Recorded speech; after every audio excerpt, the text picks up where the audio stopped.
Zita rangu ndinonzi Madanyika, ndiri chairperson weBulawayo Athletics Board.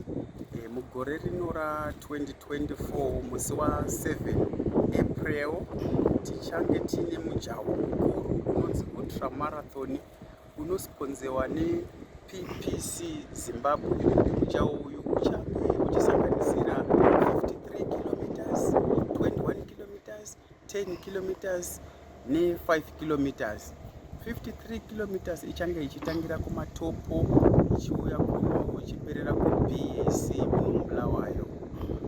Pachange paine mubayiro yakawanda kune avo vachawina.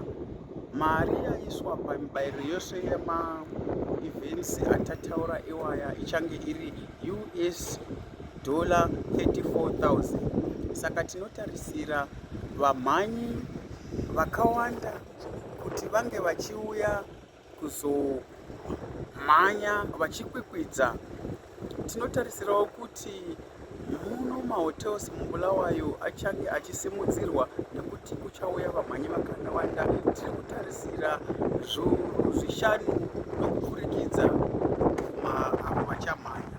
Saka tiri kuti zvikoro zvakatikomberedza, angave maprimary schools, angave zvikoro masecondary schools, angave macolleges, angave mauniversities, ndiwo mukana watawana kuti tinge tichimhanya pamwe chete